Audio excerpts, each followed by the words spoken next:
Halo guys, selamat siang. Sebelumnya izin Bapak Muci selaku guru Bahasa Indonesia saya, perkenalkan nama saya Rajendra Prabaswara Bridian Setiaputra dari kelas 11 MIPA 7 nomor absen 30. Di sini saya akan meresensi buku yang berjudul Your Name karya dari Makoto Shinkai. Jadi guys, awalnya buku ini berbahasa Jepang yang kemudian diterjemahkan oleh Andri Setiawan. Buku ini telah diterbitkan oleh Haru Semesta Persada. Buku ini juga berhalaman 336 dan bertebal 19 cm. Harga buku ini berkisar Rp105.000. Jadi guys, kisah ini cukup aneh. Kisahnya antara si Taki dan si Suha saling bermimpi, dan tiba-tiba saat terbangun mereka menyadari keanehan bahwa si Taki berpindah ke tubuh si Suha dan kebalikannya si Suha berada di tubuh si Taki. Akhirnya karena terpaksa mereka pun menjalani kehidupan yang berada di tubuh tersebut. Dalam beberapa waktu si Taki yang berada di tubuh si Suha mengetahui bahwa akan ada bencana besar, yaitu meteor datang ke desa si Suha. Kemudian tanpa berpikir panjang pun si Taki menyampiri pemerintah yang ada di desa tersebut.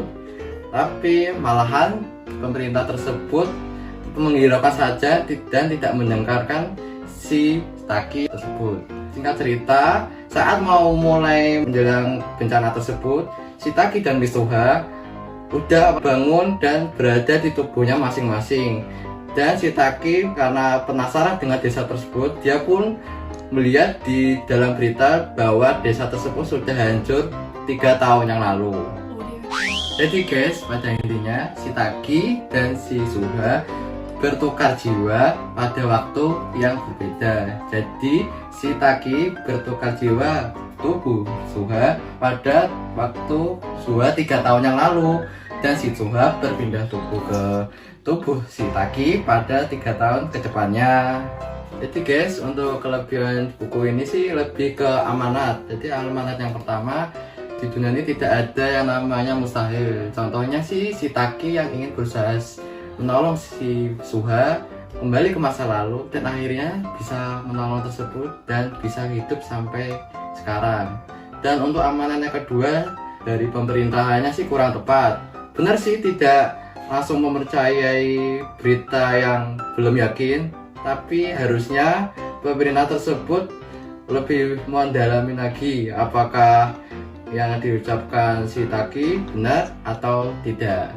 Dan untuk kelebihan lainnya sih bisa dilihat dari sampul buku ini guys, bisa membuat ketertarikan pada si pembaca. Namun sayangnya dibalik kelebihan itu, buku ini alurnya cukup berbelit-belit sehingga para pembaca harus membaca buku ini lebih dari 1 kali agar dapat memahami isi dalam buku ini.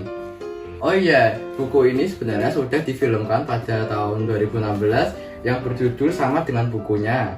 Kalian langsung bisa nonton aja guys, bagus kok filmnya. Oke, sekian dari video saya. Bila ada salah kata, mohon maaf. Selamat siang guys.